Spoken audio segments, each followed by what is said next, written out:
So, hello everybody and welcome. Yes, welcome back here at BSN Network. Here back here, BSN Network. This is the BSN Network podcast here today.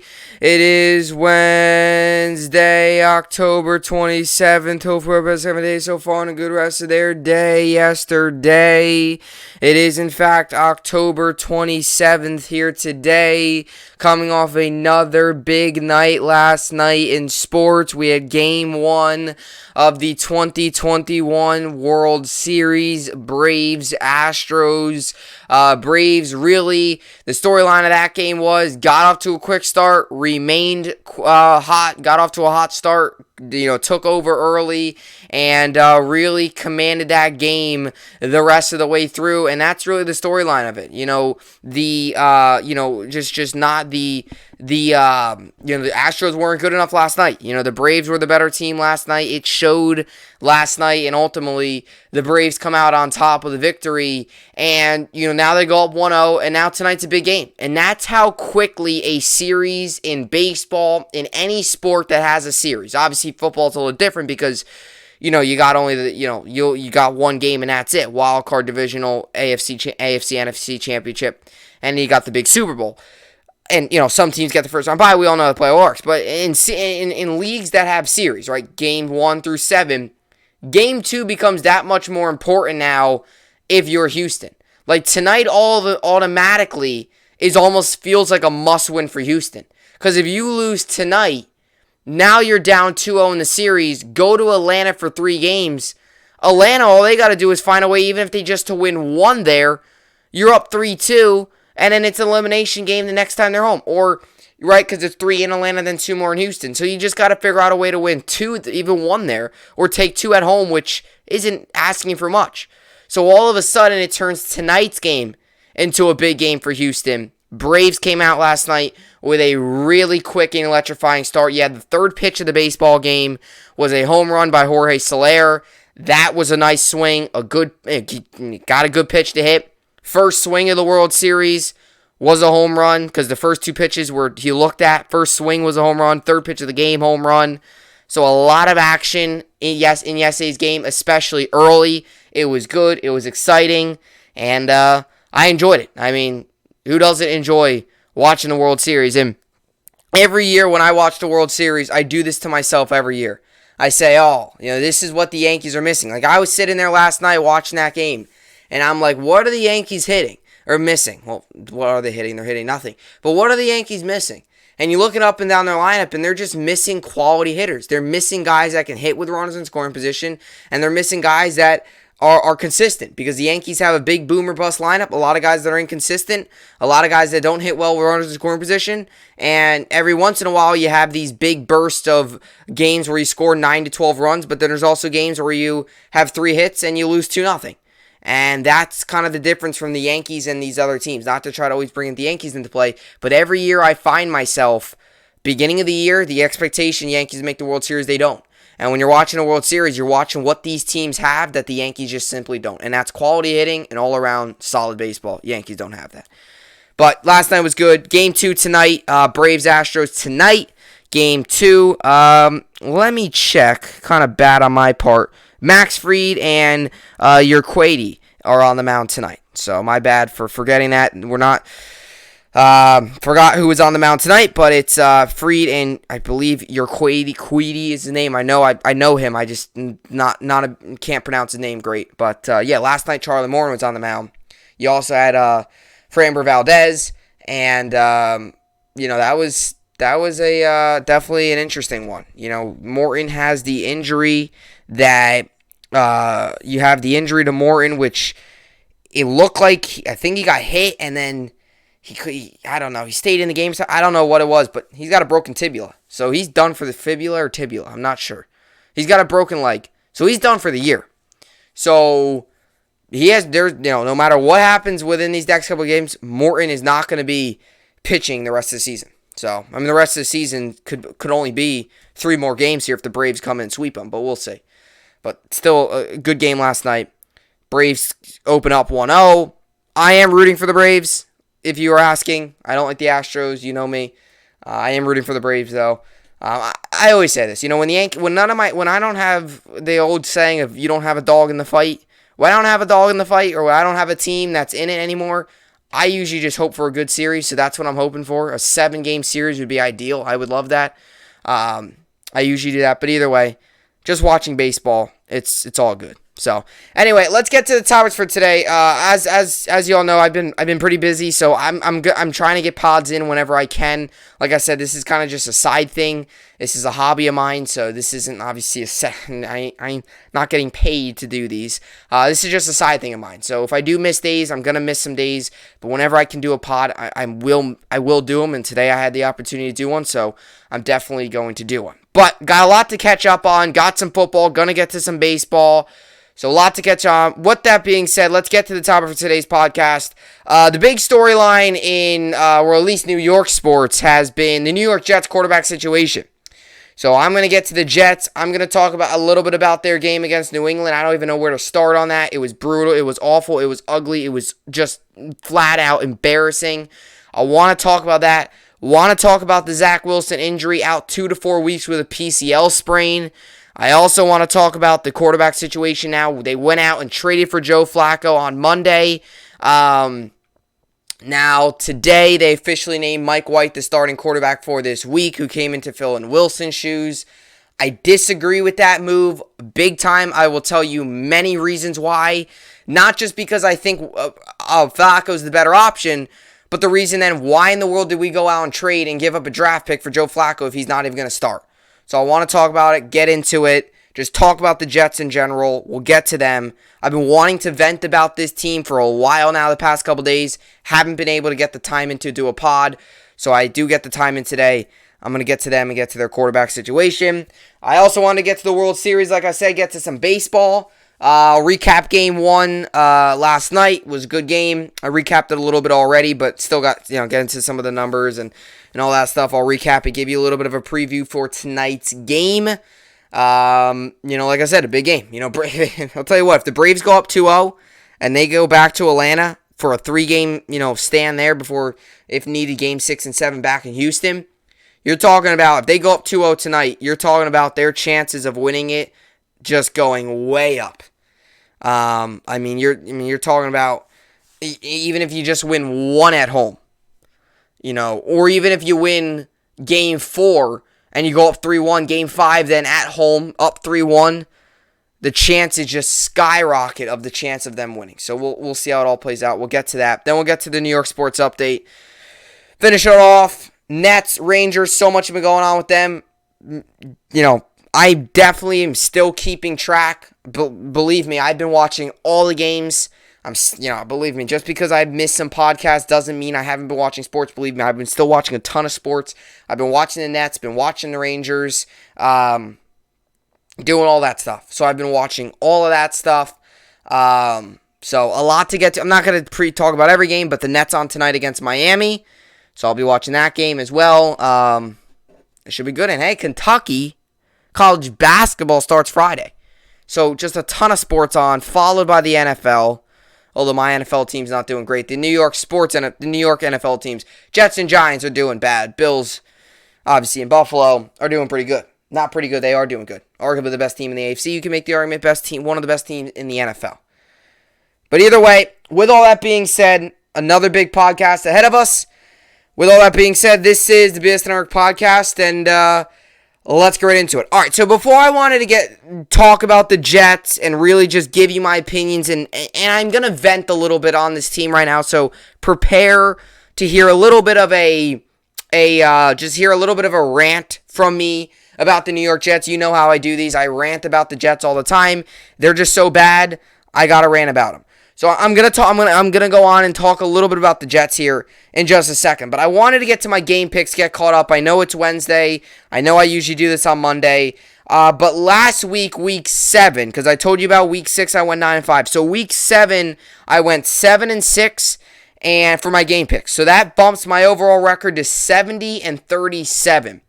So I am 33 games above 500, and I'm 70-37 going into week 8. So a little bit of a down week for me in terms of record, 7-6. Obviously, 7-6 because there was teams on bye weeks. So there was 4 games that never went on, 3 games rather that didn't go on. So technically, if every team played, it could have been 10-6, whatever. So 7-6, that record might sound weird because some teams were on bye weeks. So as the season goes on, you're going to see some weeks more games on than others. So I went 7-6 last week. Not a great week. I was 6-6 going into the Monday night game. I promise, I'm not going to lie. I did predict the Saints to win that game. I don't think that's any surprise by anyone. Why would I not predict the Saints? Geno Smith, Seahawks just don't seem right. So they were 7-6 last week, 70-37 overall. It was a little bit of a down week for me because from week 2 on, I went 11-5, then 12-4 3 weeks in a row, then 9-5, and then kind of like 7-6 with a little bit of a down week for me. But I'm not going to sit here and complain. I still finished 1 game above 500, and I'm still overall on the year 33 games above 500 with an overall record of 70-37. So my goal I said last year, I finished with 189 picks correct. So this year I'm already at 70. So my goal is to finish with over 189 and be better than I was last year. We'll see how everything else goes. All right, with all that being said, though, let's actually get to the New York Jets now and get to their quarterback situation, their overall team situation, and everything going on with the Jets. As I obviously did not do a podcast yet this week, so I was missed Monday and missed Tuesday. Monday, obviously, the day that I usually recap the weekend full of college and NFL. I'm not gonna sit here and sugarcoat it. The New York Jets on Sunday got absolutely embarrassed by the New England Patriots. They got embarrassed, and they got even a little bit more embarrassed. Everything that could have went wrong for the New York Jets on Sunday, and I mean this, when we thought we hit rock bottom a couple times already this year, everything that could have went wrong for the New York Jets on Sunday, especially coming out of bye week, went wrong for the New York Jets on Sunday against New England in New England at Gillette Stadium. The Jets were flat out awful, and they were flat, no energy whatsoever. And as a fan sitting there and watching that game, there was so many times I questioned, did this team even practice at all the week prior? Right, because the Jets usually, I know today they had some practice today. I think NFL teams do like Wednesday, Thursday practice. I don't know. Every team has its whole different thing. But either way, you had all this stuff going on. And watching that game, it legitimately looked like the New York Jets didn't practice at all over the week. It didn't. And as a fan watching it was so frustrating because, as a fan, you get up on Sunday, you're all fired up, you're pumped up. That's how I am anyway. You turn on NFL Sunday Countdown, you get that going, then about 2 hours later, you get whatever the pregame show, NFL Today on CBS, or you get the Fox Sports, Fox NFL Sunday, whatever you want to watch. You get all hyped up, and at 1 o'clock, the 1 Eastern hits, and boom, the game, you're all fired up for the game, and the Jets were flat out terrible. And that's just kind of been the storyline of this year. And that's been the storyline for the New York Jets forever now. Is when you as a Jet fan, when us as Jets fans, I, myself as a Jet fan, many times have we hit rock bottom. And then we always find a way to even get worse. I mean, last season, you thought last year was rock bottom, and that was awful. Well, this year, you look at the offensive rankings, it is almost a mirroring image of last year. I mean, overall offense, I believe, is either 31st or 32nd in the NFL. So when we thought things were as bad as they could get last year, it's almost just the same thing this season. Maybe slightly better, but not by much. And we're 1-5 right now. And our number 2 overall draft pick this season, overall in the draft, goes down with a knee injury. Because this organization for years now has not been able to build an offensive line that is strong enough, stays healthy, builds chemistry to block and protect a starting quarterback. The New York Jets have not had a good offensive line in years. You can make the argument the last time we had a really good shutdown offensive line was when DeBrickashaw Ferguson and Nick Mangold were still New York Jets. Both of them now are retired, and both of them will go down as some of the best ever to wear a New York Jets uniform. And I'm not even lying when I say that, especially Nick Mangold. That's the last time probably the Jets had an offensive line that was really solid, and you can go into football games trusting that they were able to get the job done and trusting they were going to protect the quarterback. Because when you go out there and draft a quarterback, I've always said this, before you even go out and get him receivers and all that stuff, you got to build around him. You got to protect him. Because that was my biggest concern this year with the Bengals and Joe Burrow. Everyone was like, oh, Jamar Chase this, Jamar Chase that, bro. I was like, hold on a second. Burrow's not going to have any time to give Jamar Chase the ball if he's getting sacked every play. And sure enough, in all fairness to the Bengals, they obviously saw something in their offensive line they had, because I'll tell you what, their offense has been great this year. Jamar Chase is, without a doubt, unless if something bizarre happens where, I don't know, somebody else pops out of the middle of nowhere and starts playing. Jamar Chase, right now, you should just give Jamar Chase the Offensive Rookie of the Year trophy. Right now, the NFL should just give it to him. There's no debate otherwise. Any other player should be it. I mean, I guess the second would maybe be Trevor Lawrence. He's not even close. He's not even close. Jamar Chase right now, you could just give him the Offensive Rookie of the Year award right now. You just should just give it to him right now. And that's working out. But the Jets, on the other hand, you can't keep your franchise quarterback protected. And we are lucky. The Jets are very, very, very lucky that this injury is only a PCL strain or sprain, whatever, and he's out 2 to 4 weeks. So he's out 2 to 4 weeks. So the hope is 2 weeks, right? He's back and ready for the Buffalo Bills game. That's the hope. You know, you have a game this Sunday against Cincinnati on Halloween. Then you have a quick turnaround Thursday night against Indianapolis in Indianapolis. And then the next Sunday after that, you have a game home against arguably the best team in the AFC, arguably the best team, one of the best teams in the NFL, the Buffalo Bills. So your hope is Wilson's ready by the Buffalo Bills game. I mean, it would be great if he could just magically heal up and be ready for the Bengals this weekend, but that's not going to happen. The hope is Wilson can at least be ready for the Sunday game, which will be after the Thursday night game coming up after this weekend Cincinnati game. You hope he can be ready for that game. That's the hope. But boy, are the New York Jets lucky that Wilson did not, I don't even want to say it because I don't want to jinx it and have him re-injure it later on, but boy, are the Jets lucky this is not any sort of tear or rupture of the knee or anywhere else in the leg. Because if that was the case, you're talking about missing not only all the rest of this year, but it's about a year it takes to return.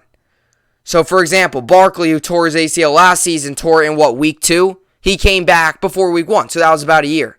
If Wilson would to have torn his PCL or a ligament in his knee, you're talking about him being out not only the rest of this season, but a decent chunk of next year as well. At least the first couple weeks of next year, which would just crush and destroy his development as a rookie quarterback.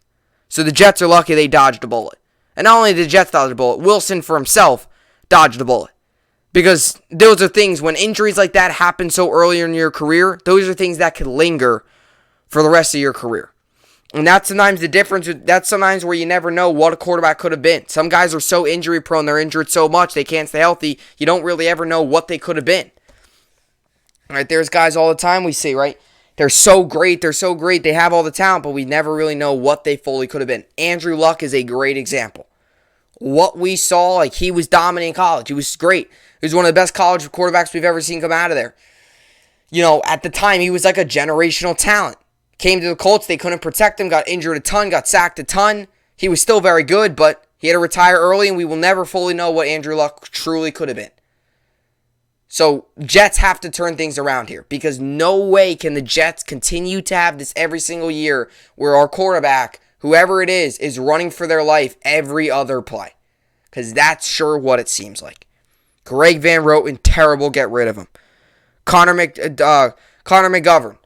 We are hearing reports that he got some reps with the second team today in practice. I don't know how much that means. I don't want to read too much into it because it could always just mean maybe, I don't know. It could mean so many things. Sometimes starters go down to second team too if there's an injury or whatever. I don't know.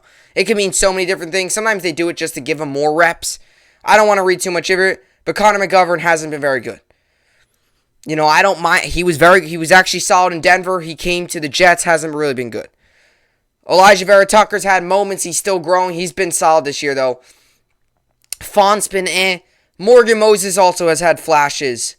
Font and Moses have had flashes. Vera Tucker's probably been the most consistent player on the offensive line, and it just so happens that he's, of course, the rookie and the guy that's still learning. Well, he's been the most experienced, and he looks like he's the most experienced out there. That's when you know it's bad, when a rookie looks like a 10-year vet. It's good for the rookie, but it's not a good look for the rest of the offensive line, guys that have been in the league for a long time. So the Jets their offensive line looks terrible. I don't know how hard it is to protect the quarterback. I don't know how hard it is to do this. Year in and year out, the Jets just refuse to what's the word I'm looking for? Refuse to, look at the offensive line. Refuse to do anything with the offensive line. Here's the word. Refuse to address the offensive line. The Jets will go out and get guys, but we never pay that top dollar to go out and get a quarterback. We never do. We never do that. That's just how the Jets roll. That's how Joe Douglas rolls. Sometimes you need to go out, spend money, take a risk, sign a big-name player to protect your quarterback. Because year in and year out, quarterbacks for the Jets running for their lives, getting sacked, getting injured. Now this slows down the development of Zach Wilson a little bit. You're lucky this isn't a tear in the knee, because if it was, you really slow down his development. And now you're talking about missing not only all this year, but like I mentioned earlier, missing parts of next season. So Jets dodged the bullet. But they need to fix this offensive line problem quickly, because every year it's the same thing. Not having a good offensive line to protect your quarterback. And the Jets just seem to refuse to address it. You have a big name offensive lineman out there on the market, let's just watch him go away. It's really good let's just watch him go away. It's what the Jets are doing. And it's frustrating. It really is. Because, games in the NFL are won and lost in the trenches. And that's why the Jets don't win much. You sack a quarterback 4 or 5 times, you're more than likely going to win the game. You get sacked 4 or 5 times, you're probably going to lose the game. Pure example of that is, Jets the day they beat Tennessee, the more and more you watch this team, the more and more I have no clue how in the world we beat Tennessee. But the Jets, you watch Tennessee, right? They sacked Ryan Tannehill 7 times. Guess who lost that game? The Titans. Guess who won? The Jets. Guess how many times Wilson got sacked in that game? I believe it might have only been once or twice. Jets won that game. When you protect the quarterback, you win football games. When you don't protect the quarterback, you're going to lose games. Getting sacked is almost like turnover. Getting sacked is like losing 8 yards. It's like you losing 8 yards without even attempting a play. You didn't even attempt the pass. You didn't even get the chance to throw it. It's almost like a penalty. It just hurts you and hurts you and hurts you, and you lose yards. You get sacked 5 times, there's a good chance it's a total of minus 40 yards. Assuming each sack's about 6 or 7 or 8 yards.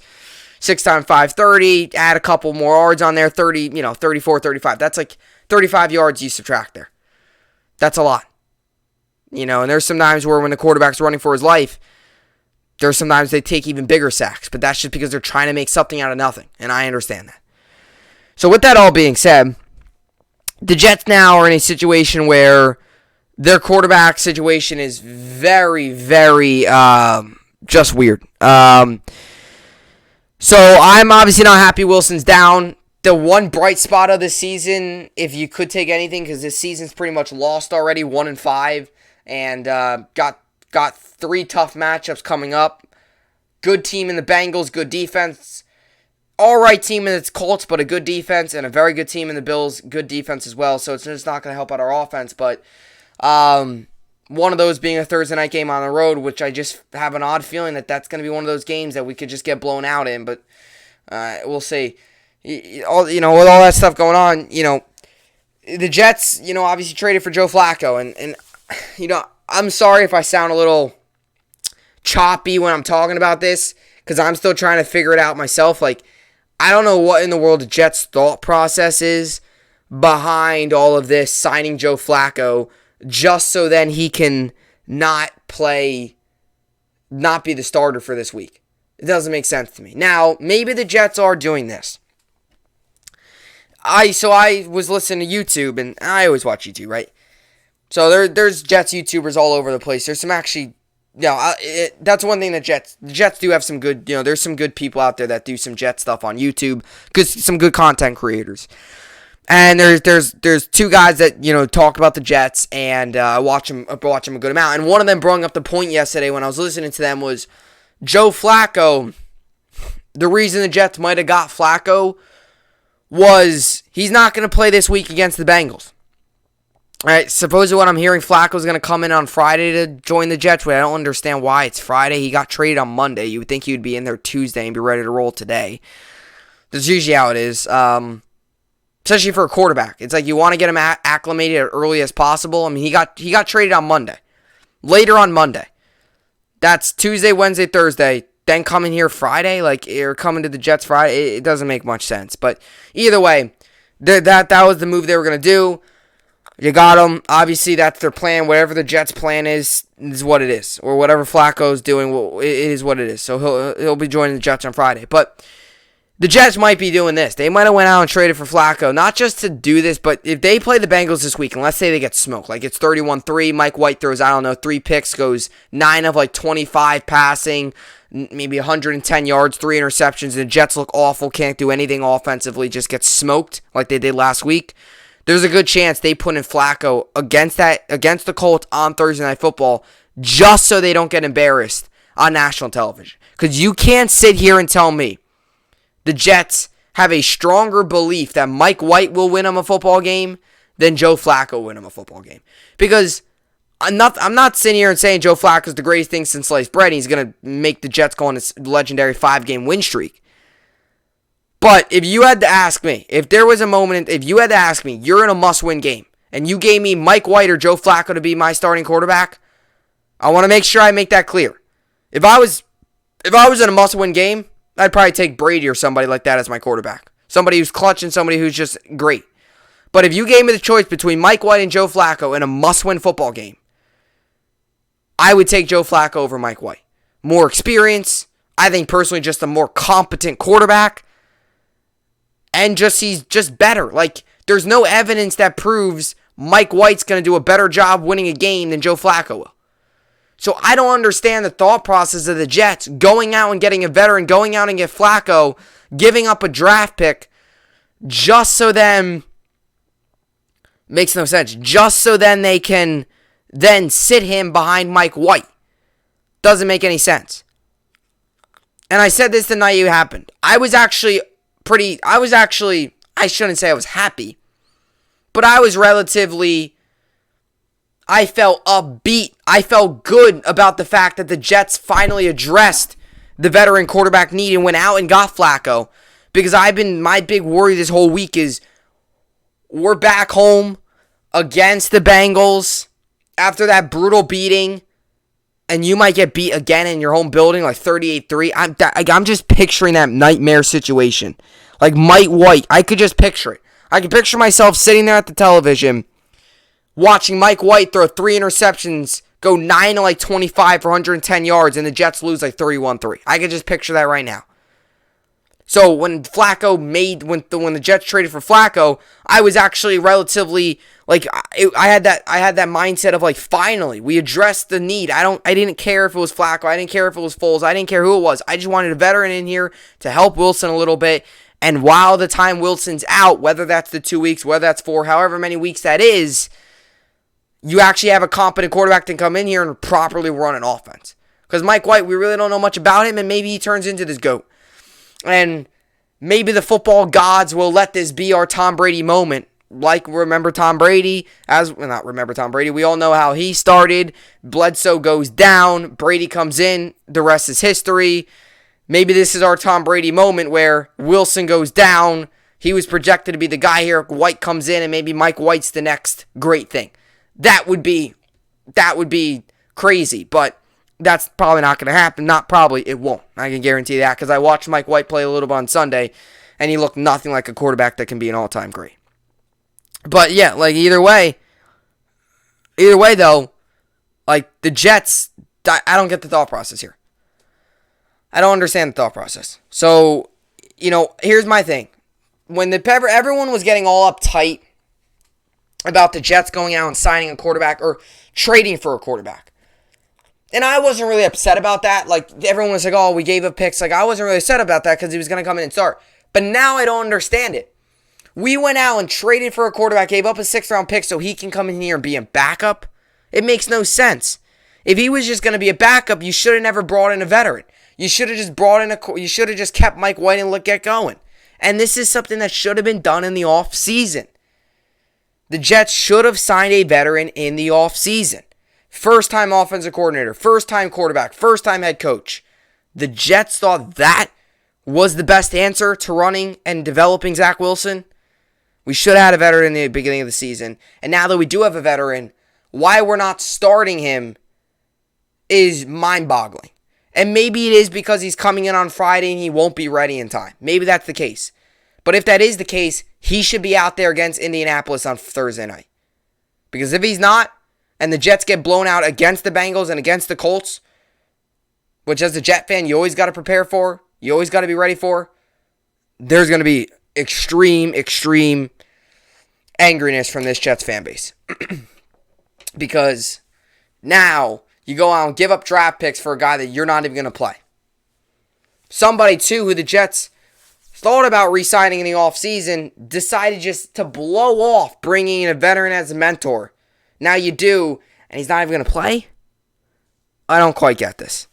Another very questionable decision by the New York Jets, which we've been making for years now. We've been making questionable decisions like this for years now. And yet again, here's another one. Alrighty, so let's see here. So Mike White named Jets starting quarterback versus Bengals after Joe Flacco trade. I'm going to read you this little article here about Mike White and about the whole situation revolving around the Jets quarterback. Let's see here. All right, New York Jets head coach Robert Saleh announced Wednesday that Mike White will start at quarterback in Sunday's Week 8 game against the Cincinnati Bengals. Zach Wilson will miss the contest with a knee injury. Joe Flacco, who was acquired in a trade with the Philadelphia Eagles on Monday, is away from the team for personal reasons and isn't expected to practice until Friday.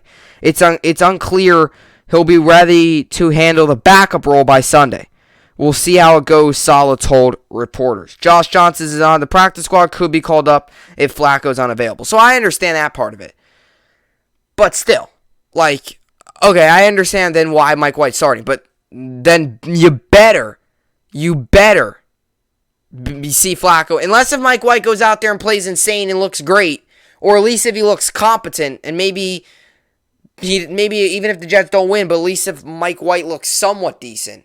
Either way, I still feel like Flacco should be out there when he's ready. I'm not trying to overhype Flacco. I'm not sitting here saying Flacco's the greatest thing ever, but come on, people. Who would you rather, Mike White or Flacco? Probably Flacco. I mean, Flacco also played for the Jets last season, so not that means much. Totally different system and all that, but, it's at least he knows a little bit his ways. I mean, so did White, but White hasn't played an NFL snap before last week. White, a 2018 5th-round pick of the Dallas Cowboys, made his first regular season NFL appearance, replace the injured Wilson in Sunday's blowout loss to the New England Patriots. The 26-year-old Western Kentucky product completed 20 of his 32 passes, 32 throws for 202 yards with 1 touchdown and 2 interceptions. His first career start will come against the Bengals' 17th ranked pass defense, 245.9 passing yards allowed per game. Wilson, who ranks 31st in ESPN's total QBR through his first 6 career starts, is expected to miss between 2 and 4 weeks while recovering from a sprained PCL in his right knee. Flacco, 36, is best remembered for his remarkable play during the 2012 NFL playoffs when he threw 11 touchdowns and no interceptions while leading the Baltimore Ravens to the Super Bowl title.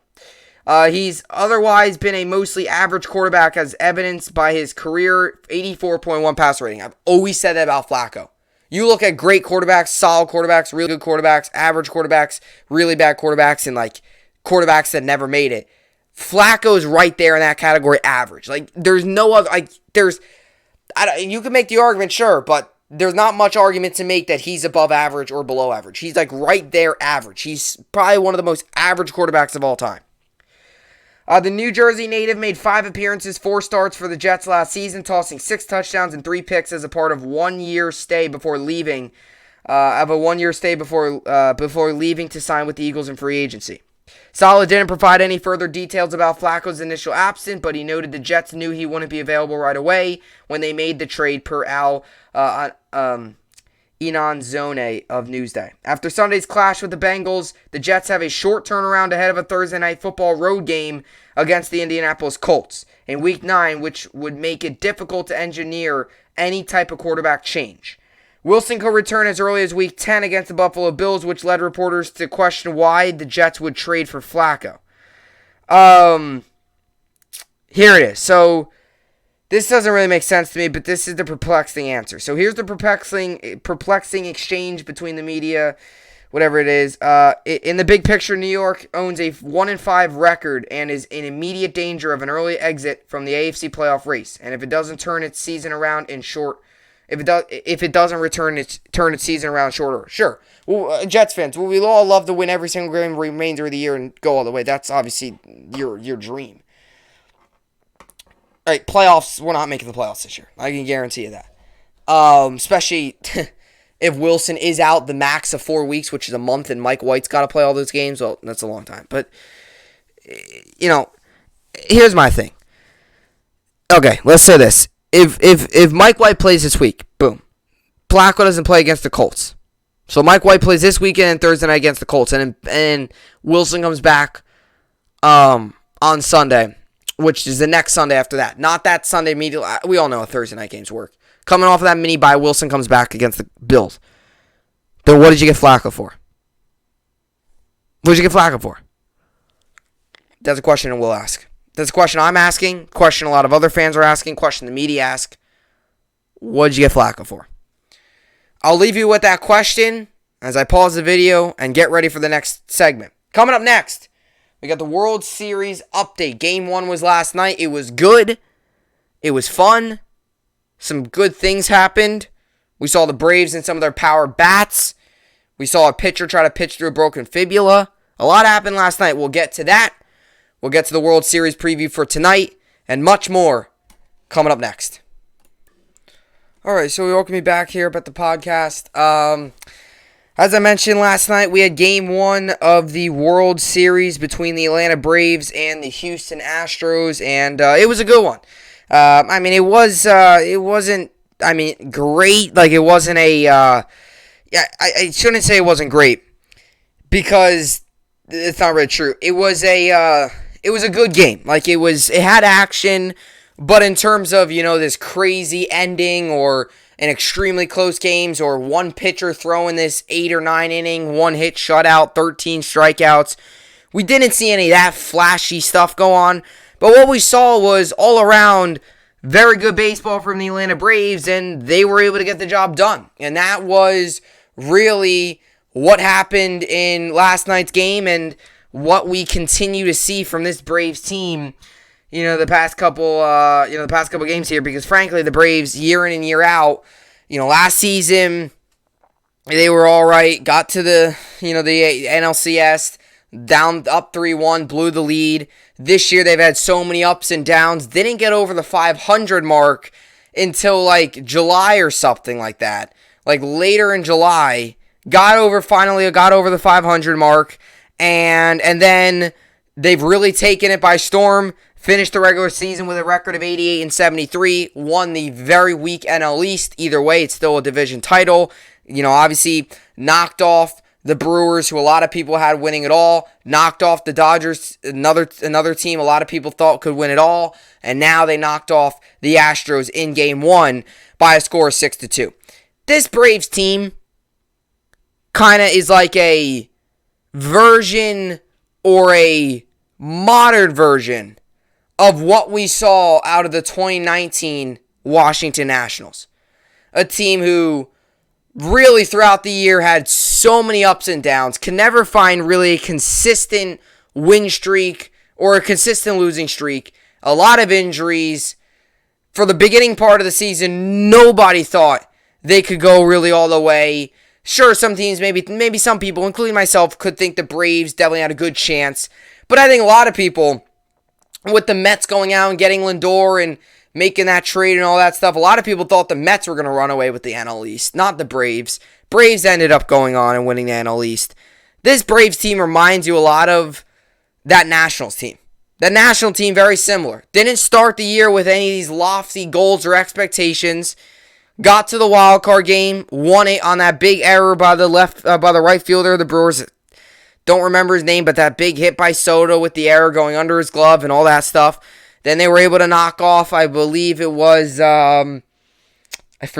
forget the team they knocked off first, but they obviously then knocked off the Dodgers, got to the World Series, defeated the Houston Astros. Same thing here with the Braves. Like, so many ups and downs throughout the year. You have your star player, one of the best in the game, Ronald Acuna, go down with a torn ACL. You bring in Jock Peterson at the trade deadline. It's like, oh gosh, what's going on? Like, this team looks lost. I will admit, I thought the Braves were done once Acuna went down. You still have Freddie Freeman and all that, but like, you don't realize, there's guys when you take out of the lineup, it's like you could still win games. Acuna is one of those guys. If you take out of that lineup, there was true. And I really thought, in my opinion, I thought you take him out of the lineup, that team falls off the cliff. And that all of a sudden, when he went down, it like opened up the door for like teams like the Phillies and even the Mets, who were in first place for so long. Then the Braves took over. Now they're here. Defeated the Brewers, defeated the Dodgers, were underdogs in both series.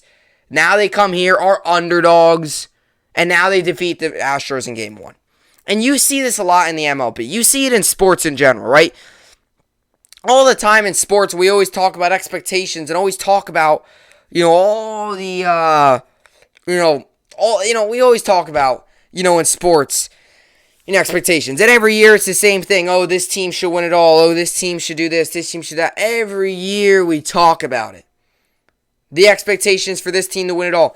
But most of the time, you find that these teams that aren't expected to do much, the underdog teams, the teams that going into the season had a very mild expectation of, hey, go out there, be competitive, maybe make the playoffs, and if you do, you're probably not going really anywhere far.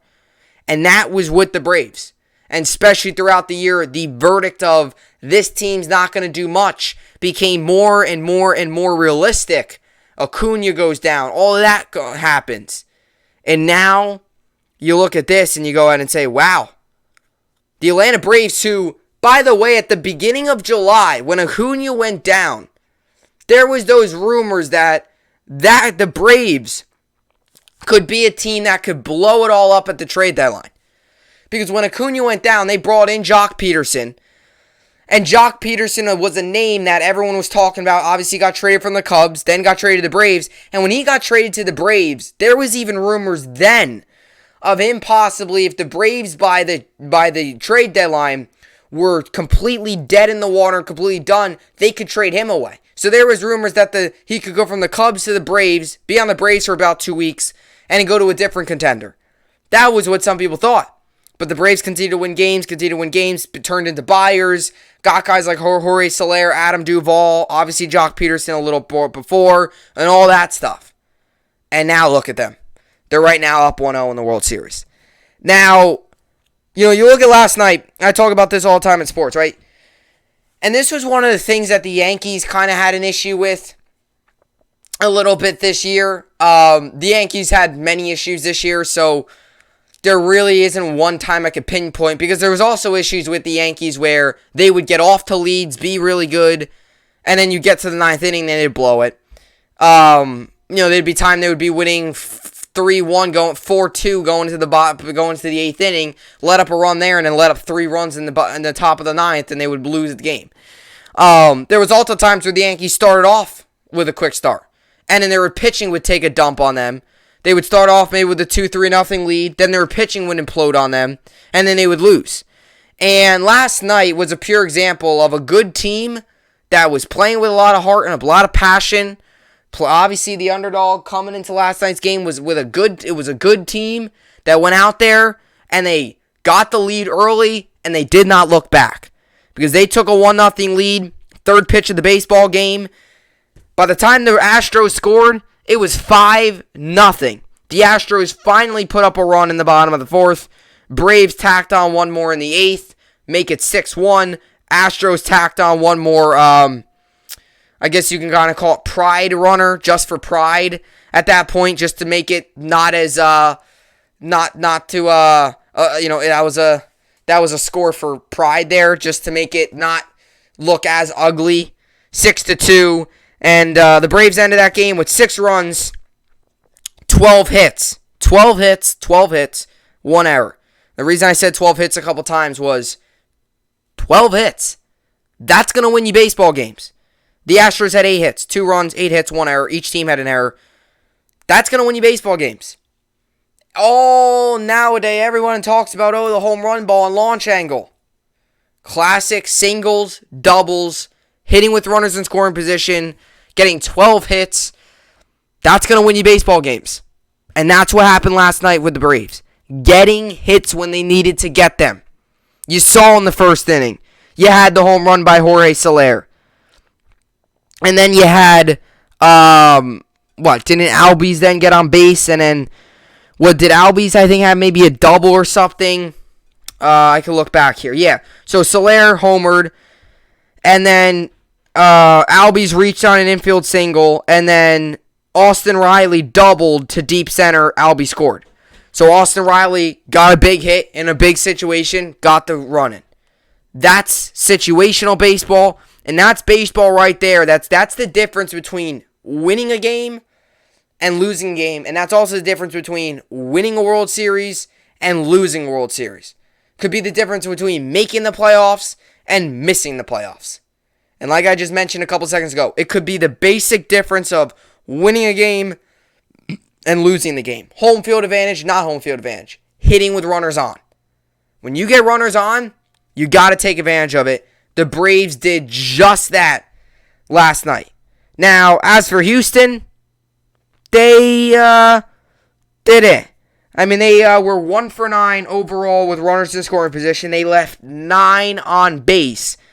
The Braves, on the other hand, left, 9 on base, 2 for 9, I think. Or I might be reading this wrong. I might be reading this wrong. So he went 1 for 2, 0 for 1, 0 for 1. These are all guys that got up with runners on. But here's the thing. Okay, that might go against my argument here, but here I could counter that easily. When they got their opportunity, they took advantage. When they got the big opportunity, first inning, chance to make it a 2-0 game before the Astros even come to hit. Charlie Morton goes out there with a lead.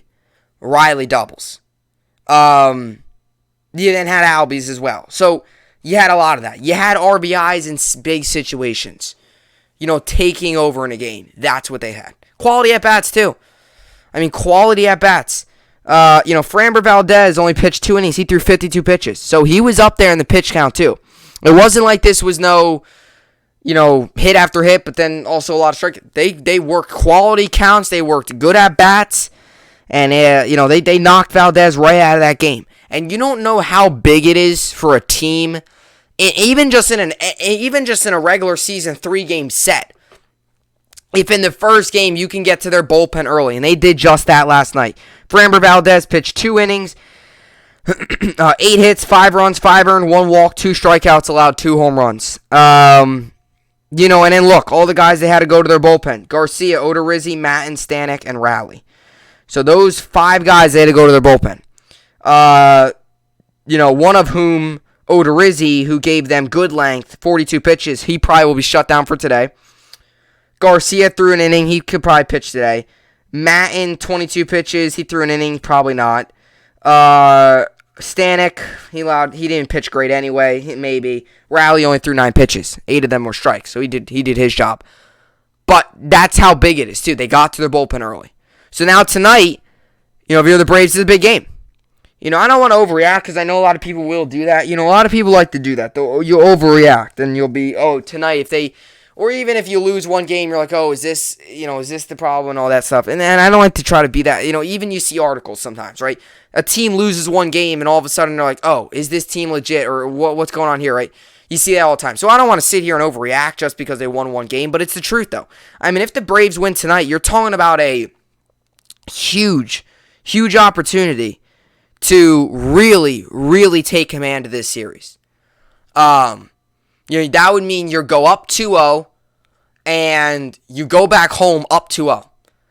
I mean, the fact going up 2-0 is big, but going up 2-0, going back to Atlanta, that's even bigger.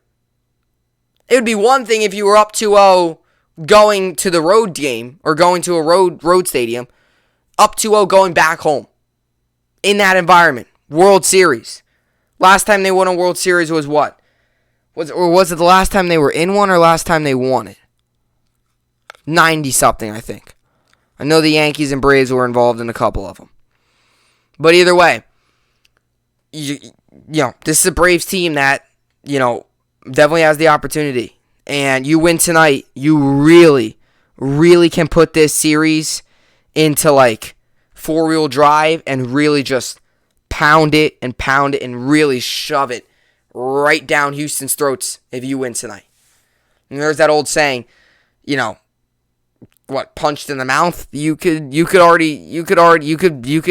definitely hit Houston in the mouth tonight if you win, especially if you win like you did last night. Get off to a quick start, make a statement early, quiet that crowd. I was watching the game, I was talking to somebody, I was like, this crowd's quiet. I genuinely said that, like, watching that game early on, you had all the towels, it was waving, the environment was great. Soler hits that home run, 3 pitches in, then Riley doubles in, Albies, and it's like the crowd got all quiet, and then they added on another run, and then another run, and it was sick. It was 5-0, all going into the fourth inning. Like, it was like, okay, this is bad. And sure enough, they continue to do their job. So they quiet the crowd early, get on top early. They will win tonight's game. Tonight, you got Max Fried on the mound for the Atlanta Braves, and you got Jose Urquidy on the mound for the Houston Astros. So lineups are available. So Houston's lineup's out. So they're going Altuve, Jose Altuve leadoff, Michael Brantley, Alex Bregman, Jordan Alvarez, Carlos Correa, Kyle Tucker, Yuli Gurriel. Then they got Siri or Jose Siri at catcher, and then center fielder rather, and then Martin Maldonado rock at catcher. So that's that's kind of what they got rolling there. And the Braves lineup's not out yet. You got to assume it's going to be something like last night because it works. Soler, Riley's probably going to be in there. Albies, Freeman, of course, the main staple guys. So that's what we got. That's what we got tonight. So game 2 tonight, 8:09 Eastern on Fox. Atlanta looking to take a commanding 2-0 lead before they head back home I believe they play Friday, Saturday, then Sunday, and then they would kick back up the series if needed Tuesday. So we'll see how everything plays out. You know what? Call me crazy, but I don't know. I don't know. It's going to be tough because after last night's win, I believe in the Braves, but it's like, I can't picture the Astros going down 2-0 already. Maybe they will. Just because I'm rooting for them, give me the Braves. Although I don't know if I feel 100% confident in that, but if the Braves do what they did last night, they have a golden chance of winning again. I mean, they played a very good game. And even with their pitcher going out early with what was that? I got to check that. Broke his leg. So Morton broke his leg.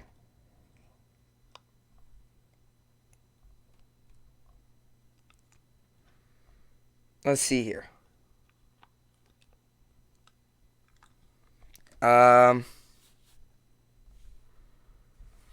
Let's see. I can't. Yeah, what? Broke his leg or whatever it was. Either way. So, yeah, he injured. And, they still were able to win. So suffered a fractured fibula, so broken fibula. You got to wonder how long he's going to be out with that. That's got to be most off season, right? So it's got to be something like that. He's going to be out for a little bit. All right, so let's get to the New York Sports Update here and finish off the podcast. As for the NHL, tonight we got the Panthers-Bruins. I'll give Panthers to win. Whoops, knocked my mic off. I got the Panthers-Bruins. I'll give Panthers to win. You got the, let's see here. You got the Red Wings-Capitals. I will give Red Wings to win. You got the Red Wings-Capital. I will give Red Wings to win. Or Capitals to win, rather. Maple Leafs, Blackhawks, I'll give Maple Leafs to win. Blackhawks really off to a bad start, 0-5-1. Stars, Golden Knights, I'll give Stars to win. And Oilers, Flyers, I'll give Oilers to win. As for the NBA, we got the Hornets, Magic, I'll give Hornets to win. Hawks, Pelicans, I'll give Hawks to win. Raptors, Pacers, I'll give Raptors to win. Celtics, Wizards, Lakers, Thunder, I'll give Celtics and Lakers to win. Bucks, Timberwolves, Trailblazers, Grizzlies, and Suns, Kings. Give me the Grizzlies, give me the Bucks, and give me the Suns. And then Clippers, Cavs, I'll give Clippers to win. Nets also play tonight against Miami. I always talk about, early season, right? You can only tell so much from the early on in the season, right? You don't want to take too much, if you lose one game, it's not the end of the world. But tonight's a big game early on in the year. This is one of these games that you would mark up as a big game early in the season for the Eastern Conference. You got a 2-2 Nets team, you got a 2-1 Heat team. Nets come into this game right now 3.5-point favorites. I believe before they were 4.5. I think that dropped down to 3.5. So we'll see how much it changes. The over/under is set at 217.5. You can find that tonight's game 7:30 Eastern. You can find it on Bally Sports Sun. You also find it on Yes Network. And 81% of people think the Heat will win this game. I mean, personally, right now, who's probably the overall team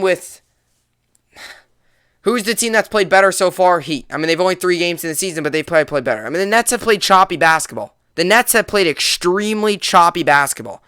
The Nets so far this season, I would say outside of KD and Patty Mills has looked phenomenal. Everybody has looked choppy on the Nets. Joe Harris has looked choppy. Harden has not looked like himself. Not at all. It's been really frustrating. He's not looked anything like himself. Blake Griffin. He's the guy that I think's got to start shooting less threes, step up, be physical, get to the net. He's taking a lot of threes and he's missing a ton. He's not a three-point shooter. When he was in his prime, when he was one of the most athletic players in the league, he was getting to the paint, dunking. I'm not asking him to dunk and make all these highlight plays, but get to the paint, be physical, get rebounds. He hasn't done that. So, I guess the Nets, I will give them a win, but this is a game where the Nets are going to have to come out and play clean basketball. This isn't a game where you're going to be able to go out, be able to get away with 13 turnovers and sloppy basketball and shooting 6 of 31 from the three-point line. You can't do that. You got to play clean basketball if you want to beat teams like the Heat. We've seen it. Nets have beaten the Sixers. They've struggled a little bit. They beat the Wizards. So, but the teams they've lost to, Hornets, who have actually played well, and the Bucks, those are teams that don't make many mistakes. Nets got to limit the mistakes and they'll win basketball games. Alrighty, as for fantasy basketball, I did win 1-0. I did go 1-0 in fantasy basketball. I'm 1-0 right now. I won last week, 1,130 to 875. And this week, today, right now, I'm winning 390 to 336. And today I've got going Shai Gilgeous-Alexander, Darius Garland, Brandon Ingram, John Collins, Rashawn Holmes, John Morant, Buddy Hield, Miles Bridges, Joe Harris, and Patty Mills. Nikola Jokic is also day-to-day. Gotta hope it's not the major. But this is it.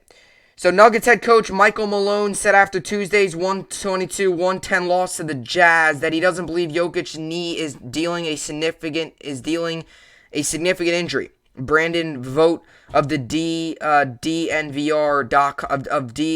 DNVR.com reports, I don't think it's anything too serious. Malone said of Jokic bruised right knee. Anytime you hear knee and athlete, it just doesn't mix well. So you got to hope he gets back soon for the Nuggets' sake and for my fantasy basketball team's sake, because I had the first pick in the draft, and he was, he's without a doubt, he's good. So there's no doubt about that.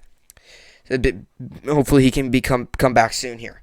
As for fantasy football, I made a couple moves on the waivers, but this week my waiver claims that came through was dropping Saints defense and adding Bears for my non PPR league. I also added Zach Moss as well. So I'm 4-3 in this league.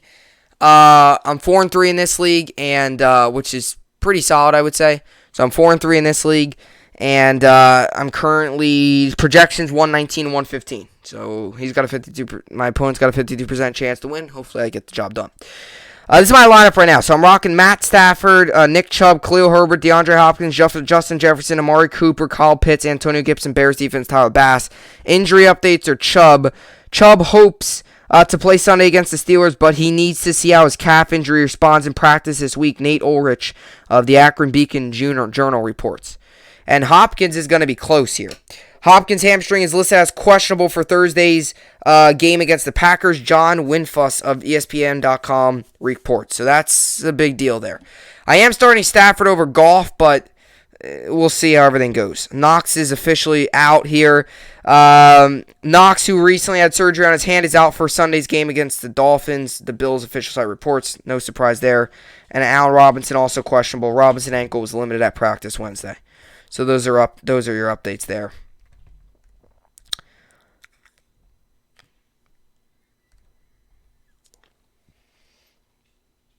Alrighty, so as for my other league, 50% chance to win for both teams. This is my PPR league. This week I got Ryan Tannehill, Alvin Kamara, Khalil Herbert, A.J. Brown, Adam Thielen, Dalton Schultz, Amari Cooper, Browns defense, and Tyler Bass.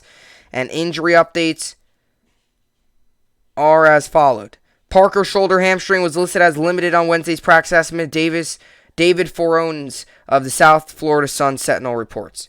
So that's my update there. I made some moves. I dropped Cole Kmet and I dropped Matt Gay and Cole Kmet, and I added Devontae Parker and Kenneth Gainwell in this league. And in my other league, I dropped Henry Ruggs and added Zach Moss. And in my PPR league, obviously I added Devontae Parker and Kenneth Gainwell just as depth. Really, that's really it. Just as depth. Gets another running back and another receiver. Nothing really.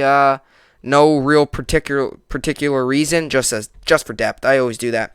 Just depth moves. I don't carry two tight ends in my roster, and I don't carry two kickers. So I figured drop both of them and just bring in a receiver and a running back for depth. So that's what I did. Alrighty, with all that being said, that will do it for the podcast here today. As always, hopefully you all enjoyed it. Another good podcast in the books. We got Nets Heat tonight. Very, very, good, really, really good opportunity for the Nets early in the season to get another Eastern Conference win, especially against a team that, late in the year, if things go as planned, that's going to be a team you're going to be competing with to win the East, and especially if you get to the playoffs, that's going to be a team to watch out for. So, good early opportunity to get going early here against some of the top Eastern Conference teams. So tonight, Nets Heat. 7:30 Eastern on Yes Network. And you got Game 2 of the World Series tonight, 8:09 Eastern on Fox. So that should be good. Nets looking to improve to 3-2. Got to play clean basketball. That's what we got to do. So you got that. Nets tonight against the Heat and Game 2 of the World Series as well.